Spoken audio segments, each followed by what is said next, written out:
Hello everybody, welcome on back. Pixels for People 2023, the first day of 3, raising money for Child's Play charity. We are joined once again by Dyanketo, who is going to be running The Messenger, 8-bit, no out of bounds, new game. Take it away, Diane, the stage is yours. Well, hello. Welcome back again. My name is still Dyanketo. I haven't changed it in between. I'm going to attempt speedrunning The Messenger to the best of my ability, and I am being accompanied here by Django Storm and Shafy. Shafy is going to be a little bit later, unfortunately, but that's okay.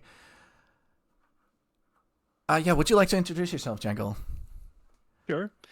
Hello, everybody. I'm Django Storm. Like Diane said, I'm a fellow messenger runner, mostly of 8-bit category. Also did a bit of linear, but yeah, it's a fun game. Okay. Yeah, I completely agree with that.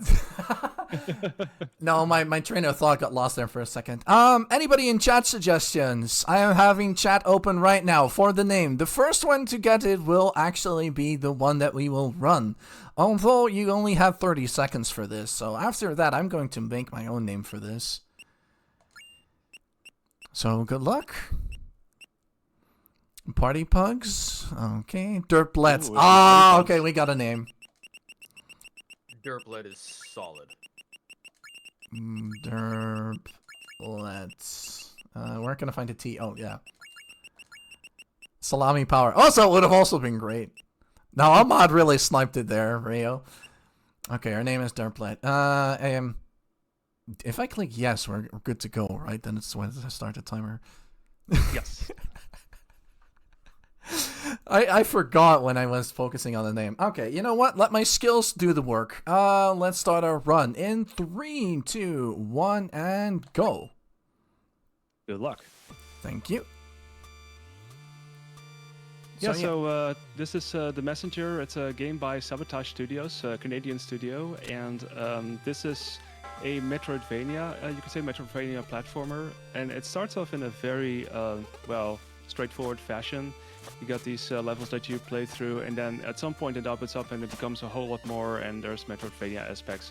And this category, this is 8-bit, this is focusing on the first part of the game, where it's pretty much straightforward action, and 8-bit referring to the visual style that the game applies, as you can see here.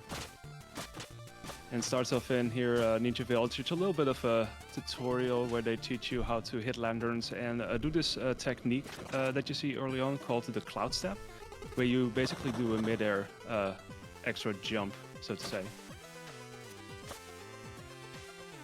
Yeah, with cloud step, we're definitely going to, abuse the double jump aspect of it. There's nothing we can, totally abuse with that, right? Right. Come on, give me a shot. Yes. So yeah, the city's on fire, and yeah, the shards that the Dino is referring to, that's basically the currency of the game. You use that to buy upgrades and such. And in the beginning, you can potentially get lucky and get 2 shards, but it's also possible to get 1 shard or none at all. So that can, it doesn't ultimately affect it that much, but you'll have to get a certain amount of shards very soon for a certain shopping round. Yeah, I just account to it like the game giving you good RNG or good luck. So in this case, I feel a little bit, cursed or let down by the game. Right, so now we're approaching, the first part of the game, Autumn Hills. So this is already a level that really shows off the game's movement tech, because if anything, this game's speedrun also is very reliant on movement tech. There's jumping and slashing, and you also see Diane do these funny backward slashes. So these are called T-boosts, and they're meant to hopefully boost you forward a little bit. So the way that works is the game that checks only your slash's direction at the start of the slash, and if it's done the right direction, you'll get a boost off of it.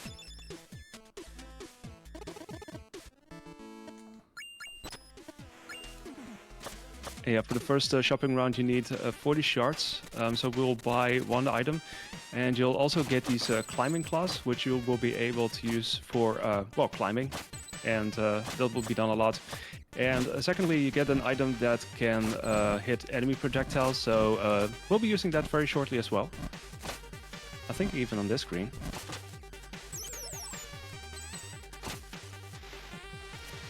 Yeah, you saw Dyan there use it with these fireballs, for instance.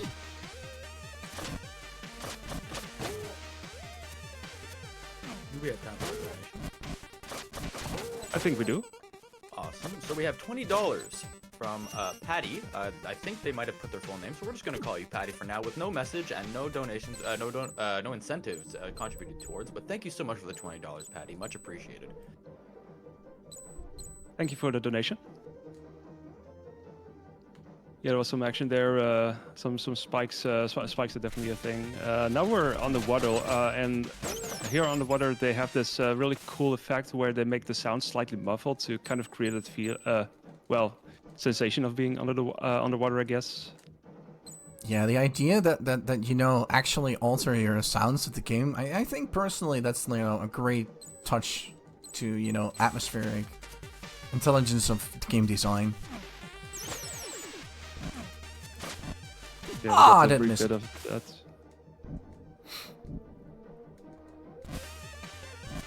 So yeah, this is the spike wall. You can actually... ooh, that was a close one. Just seeing that now. But yeah, you can jump over the spike wall if you set up for a certain jump and you slash that one projectile, and you get the clouds above of it, and if you're close enough, you can actually jump over that wall and save a little bit of time there. So if not, then there's still the other option of going the lower route. Yeah, there's always plenty of backups in this game to be had, luckily. And yeah, the music is great. I mean, there's going to be lots more absolute bangers throughout this run even. But yeah, this song also just hits a spot. Autumn Village is really not cooperating with me today. I've had that earlier during practice as well. It's like the easier the trick, the harder it was to execute. So let's just hope it's not a bad predictor for the rest of the run. It's one of those fun little platform skips that you can do using the cloud step by hitting that one red kappa at a certain moment, and that gives you enough height to hit the other objects, so you can make it up there without really having to rely on those platforms. Oh no. Sticky ninjas.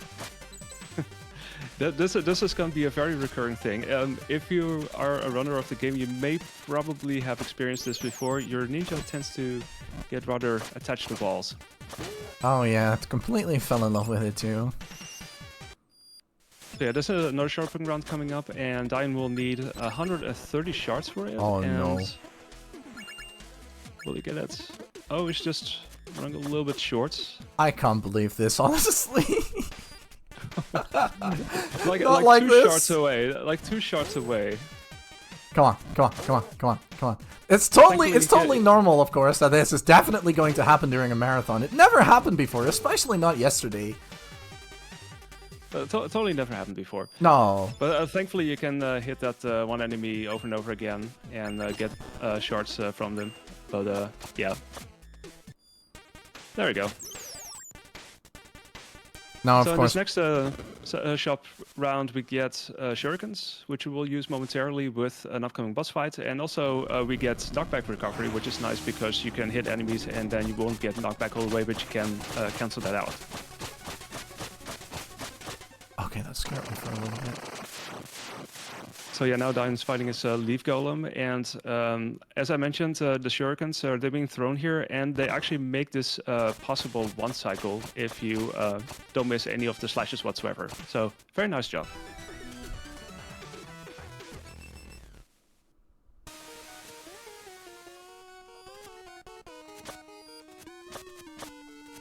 Right, so that was the first part, and now the Forlorn Temple. Spoilers, this will be a very short one because you see this... Well, there's supposed to be a bridge, I think, but there's nothing there, so we just fall down and suddenly we're in the catacombs.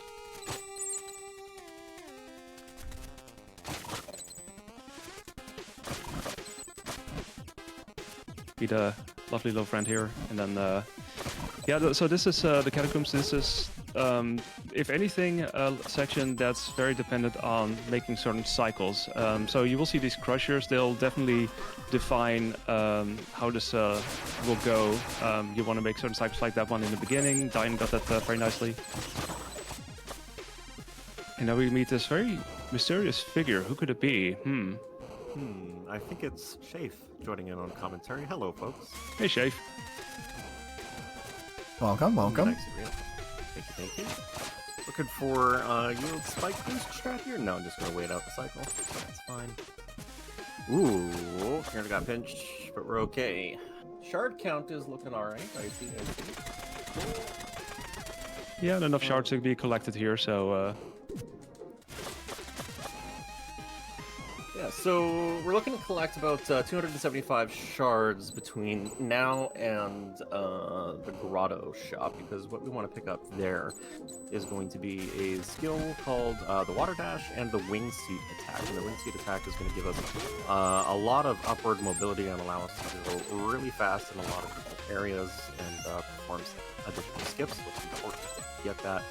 And then, of course, we'll need a few more shards on the way there. But we're heading through Catacombs on our way to Badonkadonk Skip. And going to be looking forward to seeing whether or not Dyan can get that for the first time ever. No pressure. Oh yeah, I'm definitely not feeling any pressure now at all. No, of course not. So Catacombs is very heavily cycle-based. Obviously, you've seen all these crushers and things going through. A lot of the movement that Dyan's doing is designed specifically around these cycles, so if you could try and make them on the fastest cycle possible.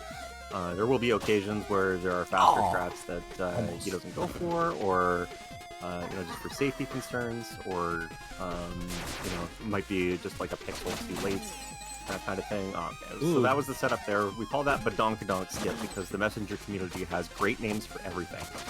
And what he was trying to do there was generate a cloud step off of the Kappa with a slash, and then jump onto that first platform there on the right that you see, and that actually prevents the cutscene there that you saw with our mysterious figure from playing out. Saves about 8 seconds, as all things do in speedruns.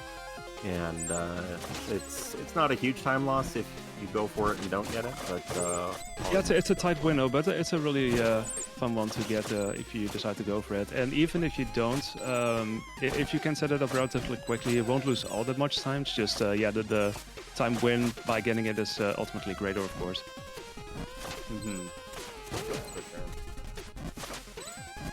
Another tight one upcoming.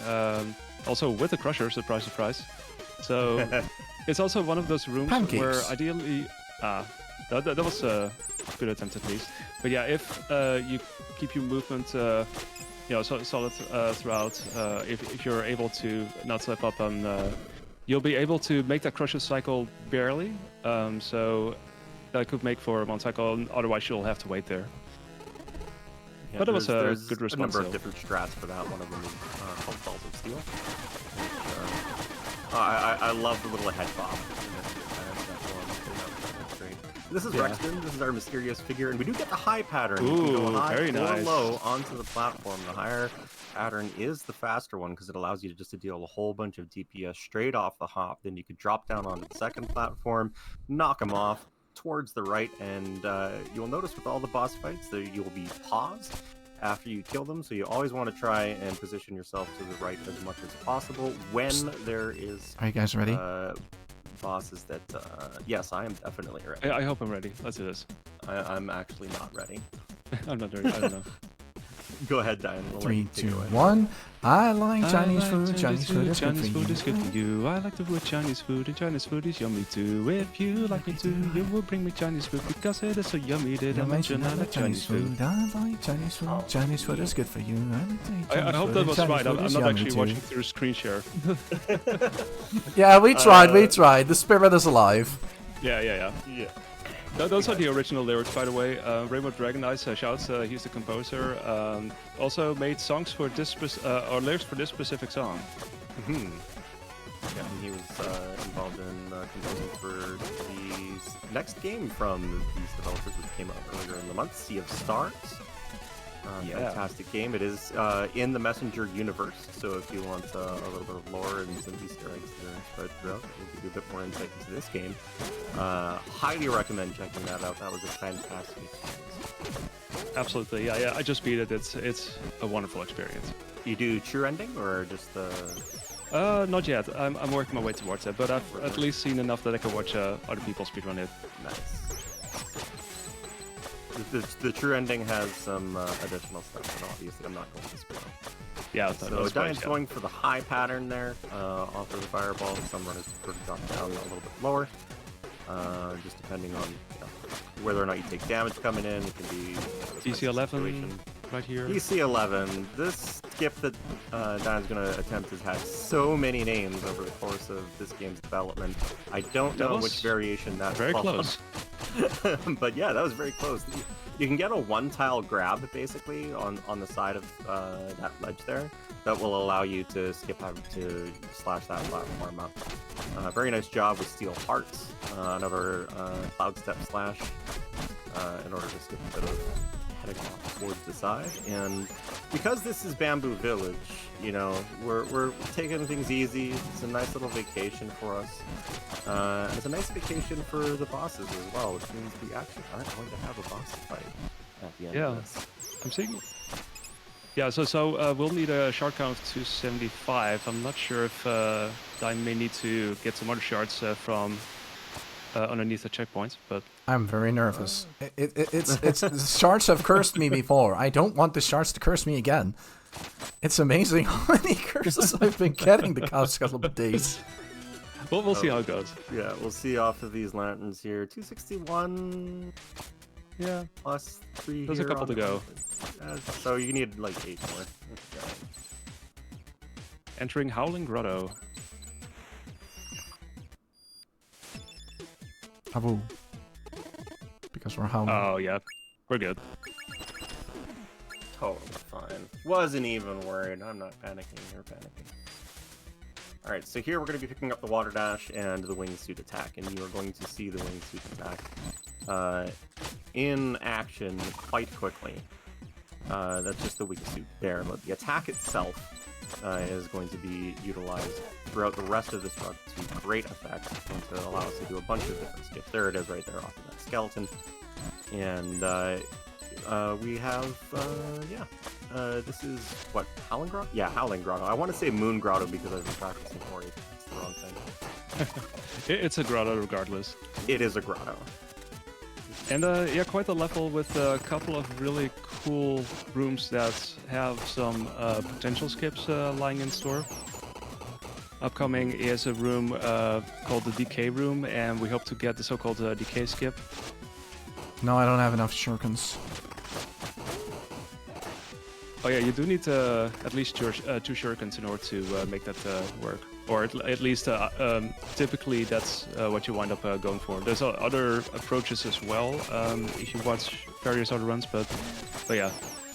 So basically how that works is you have these blades, and there's some damage boosting there to be done, and also you ideally do not want to slip away too far in terms of jumping on other platforms. And if you do that, you have exactly a big enough window to make it right in front of this blade, and you won't take damage from it at all.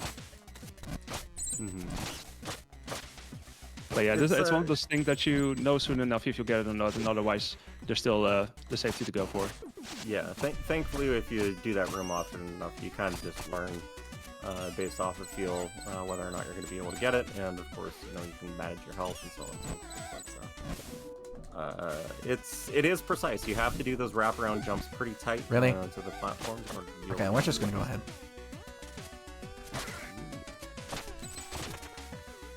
Oh, okay.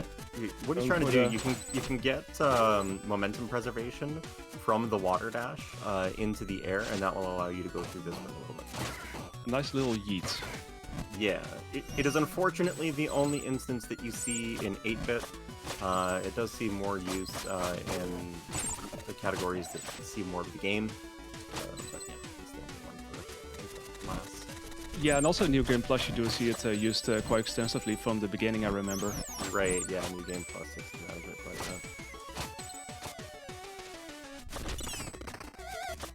Making good progress here, almost at the end. So that means we're gonna see another boss fight. Mm-hmm. And the question is whether or not Diane can count to 7. No. No? Imagine doing that I'd in give up. speedruns. Who counts in speedruns anyway? Yeah, I mean, Math is hard while running. So this is the Emerald Golem, and the reason that we mention the 7 count is that core that you see right there in between his 2 giant fists. It takes 7 slashes in order to be able to basically get the golem to go into a sort of open mouth phase, at which point you have to climb up and then deal a whole bunch of damage. And ideally, you can do that in 2 cycles, and it looks like Diane's on a good pace in terms of damage. Get that done. Telling by the way that the boss is flashing. A little bit of concern there, but he's okay. Gets the shuriken for the 7th hit. And up top with another shuriken just to make sure that he's got that last damage necessary for the first phase of the Emerald Golem. Now, that little green creature in the golem's mouth is going to pop out. And you have to do a little bit more damage to it. Thankfully, contact damage is only 1 HP, and that was very nicely done. Nice quick kill there. Nice quick one there. Yeah, so there's like certain moments that you wanna defeat this golem, or at least yeah, the second phase. Bottom left is like the most ideal, I believe, because of it's saving most time. Yeah, because your character position changes depending on what boss you're fighting, and in that case, it shifts you on the left side of the screen. So. Yeah. In Quill Shroom Marsh, fun fact, if you take a look at the mushrooms in the background, you can actually see them singing along with the tune being played. It's a really cool touch, yeah. There's various flourishes throughout, also in other parts of the game. Mm-hmm. So there's a quicksand there, or what's a community calls it, peanut butter, that slows you down. Don't fall into peanut butter. Don't fall into So you see that this is where the wingsuit attack really is easy to see. These little downward slashes, the pogos that Diane is doing, is allowing him to recharge the cloud step and get a whole bunch of jumps and effectively retain air momentum throughout the entirety of the screen, which is the longest room in the game. You can hold right the whole way. This game is messenger made by Sabotage Studios. At that time moment, please love me. The game was released in August 20th. Also, there was a DLC called Picnic Panic that came later out as well. Also a lot of fun to play. Oh, Picnic Panic is lovely, honestly. It has a couple, like, this game is full of a bunch of touches to retro games, especially if you pay attention to the dialogue with Shopkeeper, and Picnic Panic has a couple of extra Easter eggs in there as well, which are really fun. So if you haven't played that, I highly recommend it.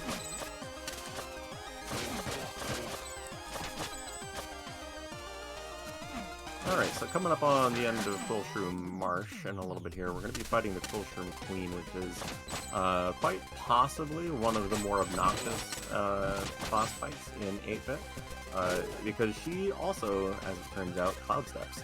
And you have to knock her off of these rings that are positioned on either side of the bosses here. And the wingsuit attack is very beneficial in doing that. You can get a couple of hits at the start of the fight, and then wingsuit attack off of her to basically follow her to the rings, and then immediately knock her off of the rings. It is very difficult to do fast, and we'll see how Diane does for this particular instance of the Queen. A few more rooms to go, and while Diane is just progressing through the last couple, do we have anything that you would like to mention, Mr. Host? Nope, not at the moment for the sake of donations, but I would like to remind everybody what we're doing this for. We are doing this for Child's Play. Child's Play charity delivers therapeutic games and technology directly to pediatric hospitals to improve patients' lives through the power of play. With over 190 hospitals involved and over $59 million raised collectively, you can be sure that the money that is contributed to this cause is going to be causing a massive impact directly as they communicate with each of the hospital's leaders in order to make sure that their needs are met depending on the individual requirements of each child, in order to make sure that we can bring the gift of play to every single child. Alright, so this is the Cool Shroom Queen. Ideally, we're looking for her to jump onto the right side both times, because this is one of those boss fights where your positioning matters, and you want to be ideally finishing her over towards the right side of the screen, because you are not, your character position, that is, does not change at the end of the fight, so it's wherever you are on the screen. Of course, the exit is to the right, so that's what we want to do. Couple cloud steps off of the wingsuit attack, very nicely done. Goes over to the left, may not be enough to get the kill here. She will go back to the middle. Couple more. There it is. Last slash right in the middle. And as you can see, Diane jumped around to the other side in order to get that positioning. Very nice. Phew. That had me worried for quite a bit there. That was really well done. A fun fact, if you don't die up until that point, you actually get a shorter cutscene there, as opposed to if you would die there, because there's this other character that we haven't met yet, and hopefully we won't meet, because, you know, you'll have to die for that, but yeah, it does play faster that way. So we were looking to get 230 shards coming into Craig's shot here. What we're picking up is a chance for enemies to drop a hit point refill, and also a little bit of additional health. And the reason for that is damage boosting, and there's in particular one strat that you can go for in Tower of Time, which is the final area of the 8-bit, where you are basically required to get that RNG drop if you want to go for it, but there's things that you can go for, but it's just sort of like, out of what we can afford at the shop at this point, it's our best investment of the money. We now have the rope dart. The rope dart is definitely not the hook shot or the grappling hook, it is the rope dart, and what we want to do with the rope dart is rope dart everything. Because you can see as we get pulled towards objects or enemies as we use it, we get a lot of momentum off of it. And it is our go fast button for this game, bar none. Yeah, this really changes how the game operates, and also for the speedrun, obviously it does add a lot, really. Also in terms of doing climbs, because you can, normally you would jump towards the wall, but you can also use the rope dart to gain a bit of extra acceleration as you do that. Also, what you're going to see, you see it in little stages if you've been paying attention throughout the course of Craig so far, but you're really going to notice it when we get off to the bosses of this area, Kalos and Susis. The rope dart gives you iframes, basically, because it's pulling you towards the enemy, so they didn't want you to take contact damage after you rope dart and hit an enemy, right? So there's a triple function. One, it goes fast. Two, you do an attack with it if you rope dart an enemy. And three, it gives you the iframes. So you can be semi-invulnerable if you are fast enough and accurate enough with your button mashing with rope dart. And that is really useful for the boss fight for me.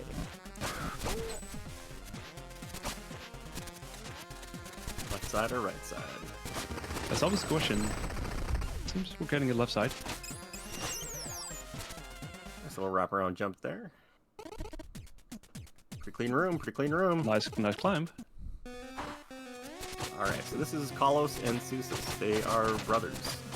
And they are also chefs. And they are considering whether or not they should cook you for food. And so we have decided that we need to convince them otherwise. And here's that rope dart that I was talking about with the iframes. And just whipping himself right into the belly of Kalos and doing a whole metric ton of damage. Trying to basically get him done before Susis comes into play. You have to attack one from the front, one from the back. This is the back attack. I don't think that was quite enough damage on the old green boy. May have been. I wasn't quite sure I was the flashing speed there.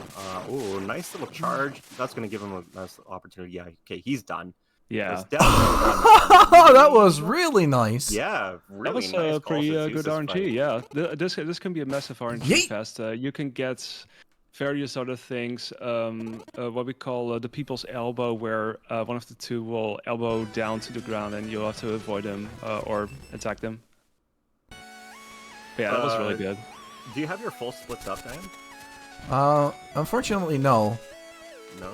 Okay, because I was wondering whether or not that was a gold Craig's, because that was really sick. Probably, yes. Nice. For those of you that know, put the shovel please in chat. This is Glacial Peaks. It is a very vertical stage.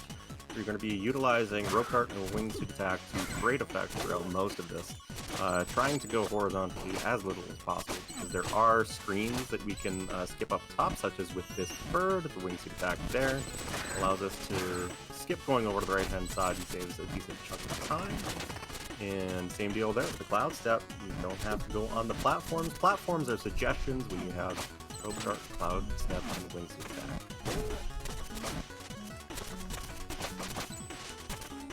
Ooh, a little unlucky there. Rope darted the fireball instead of the enemy. That happens. Took a little bit of happens. damage. Not a big deal in this stage. There isn't a whole lot in the way of spikes that you're going to be landing on. And there's a few refills along the way, so... Yeah, I feel like if you're running this for the first time, a lot of optimization can be done just by executing the movement better. And this is one of those showcases, I think, like that one vertical screen just now. If you are able to get around to it and then find better ways or quicker ways to get through it, that does help a lot. Mm-hmm. Yeah, a lot of this run, despite being like a love letter to Ninja Gaiden, is as a speed run about movement more than it is about the combat. Yeah. And there's a lot of sick strats that the high level runners employ that you wouldn't think are possible, but they just squeak out like 2 or 3 pixels worth of leniency, and it's really fun to watch. Even at like, you know, you watch newer runners and you watch them progress. Like, this isn't the most difficult game to learn, but like everything else, you know, mastery is the hard part, right? But there's a skill ceiling for sure. Mm-hmm. But it's Not a gonna very go for it, approachable bro. run.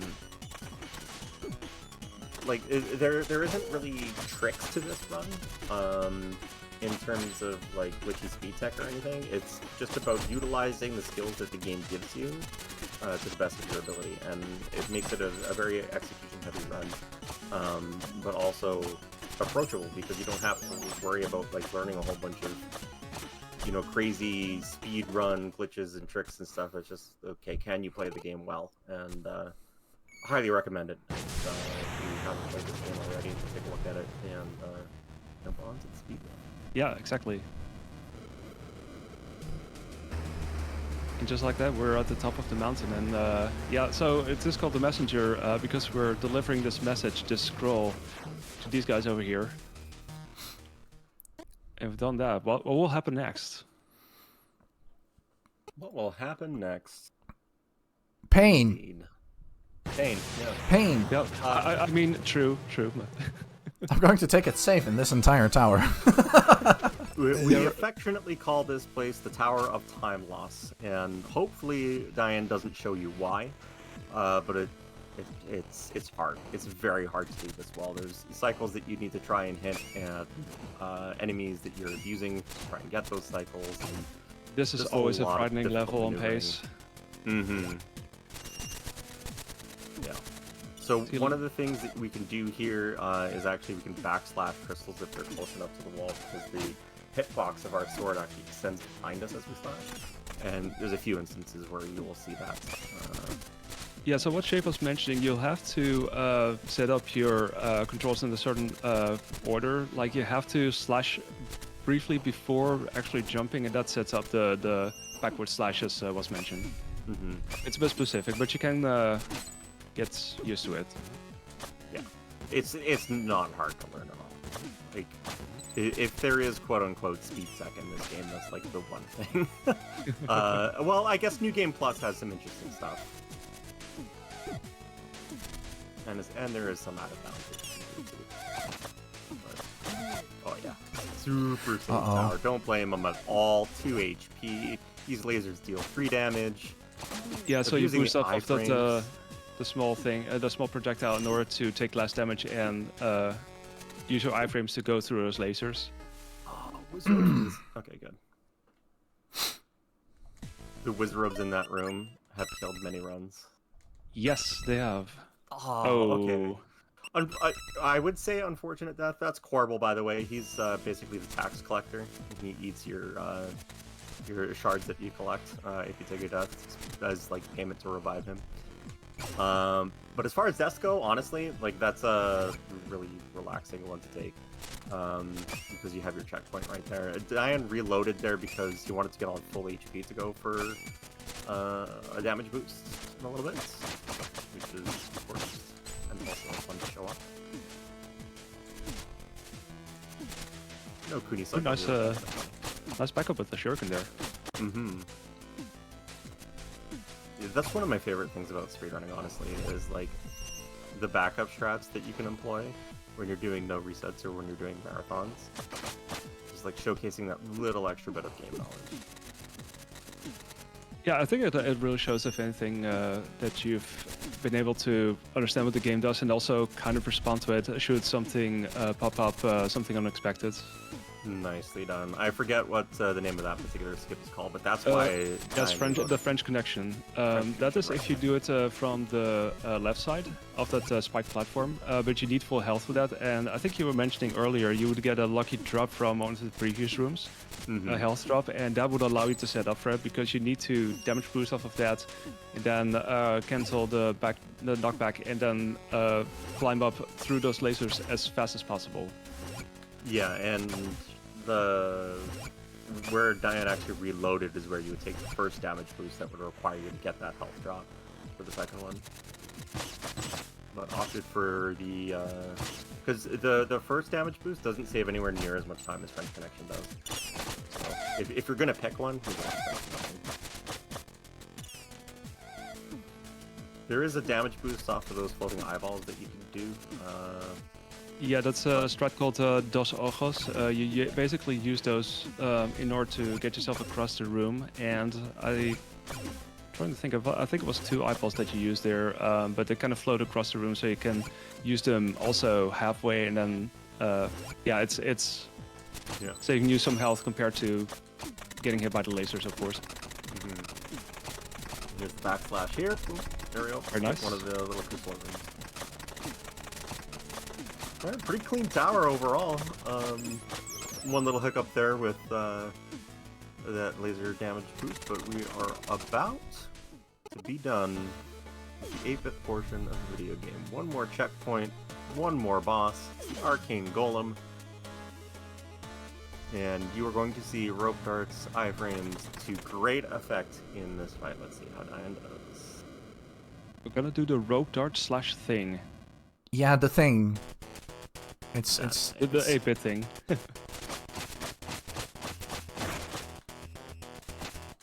If you don't know about the rope dart iframe, this fight can be a nightmare. But watch how fast this goes with the rope dart iframe. You get clapped, okay, fine. But then you rope dart back in, and the balls that are protecting his head just don't do anything to you. Because you're rope darting fast enough to not take damage. And so you can just do this. You can just stay up in the air. You don't have to worry about dodging any of the cycles or the lasers that spawn out of the hands. You just slash the head a whole bunch. And a couple more hits. More. And that's going to be it. That's time. That's time. 35-56. GG, Dine. That was very well done. GG's. Phew, that's actually well below underestimate too, so I'm happy about that. Yeah, that's I don't awesome. think planning is happy with that though. So let's just stretch it a little bit and show off something that I really want. It's the thing I always do personally. I mean, I am underestimated. I can steal the time. Well, you have to show up the hat. The hat's the Yeah, most important. It's the hat. That is very important. Very important. The hat is very important. You will get to see a brief glimpse of what happens after 18-bit, because surprise, it turns into 16-bit. We went forward in time. Of course, we're going to advance technology as well. It's the future. The technology of the hat has been unlocked. It's a very good. It's a very good hat, I must say. It is a cool hat. So cool. You even get little shoulder pads as well. That too. Look at that cool hat. It's totally not getting all the attention. Just watch. Just watch. Or you're gonna pop in the shop? Yep. Yep. All right. That is a really cool hat. What happened? I warped or something and everything looks different now. Hello? Okay, that is a really cool pack. I'm sorry, I just can't get over the hat. Seriously, wow. Any idea what happened though? Sorry, I just can't get over the hat. But yeah, this that game will, is so good. that will be it for me, honestly. I really like playing this game. Oh wait, I did something. This game is great. Go play it. if you Yeah. haven't. Even story-wise, it's good. Gameplay-wise, it's nice. It's I mean, well Music is executed. phenomenal. Like, yeah, there isn't a single thing about this game that I don't like. Yeah. It's 100% just top-notch indie game Metroidvania quality. Yep. So All yeah, right, do you then, guys well- want to do any shoutouts? Because I'm about to sign off. Just everybody in general in the Messenger community. I'm relatively new to running this game. Picked it up for the tournament that happened last year, November-ish, I think it started. And one of the top runners, Grandias, like immediately linked me to a whole bunch of information, helped me out with the trainer so that I could get some practice going. Like, if you want a wholesome speedrun community, you will be hard pressed to find a better one in the Messenger community. Everybody's just wonderful here. I'll second that. Yeah, the Messenger community has been great. I think I've been running it since late 2019. There was this tournament, this other tournament released as well, or that was held as well. And yeah, I've met a lot of really cool people through it, and learning this speedrun, you know, it's been great. The people are super helpful. So if you wanna check this out, maybe learn for a speedrun, I can recommend it. Do it. Alrighty then. Well, thank you so much, Dyanketo, for showing 3 examples of the game in such a short period of time. You've really done a great service to us today for Pixels for People. We really do appreciate it. Stick around, everybody, because up next we have Kautsis with Batman Arkham Asylum 100% glitchless. That's going to be an amazing run. But in the meantime, though, that is going to be me signing off for as host. Tempest Mask will be covering for me for a short period of time. There's going to be a great array of hosts as well as runners, so thank you so much, everybody, for being here, and that's going to be it for me, and I'll see you all next time. Until then, stick around. There's going to be more speedruns and a whole weekend worth of events, so we will be right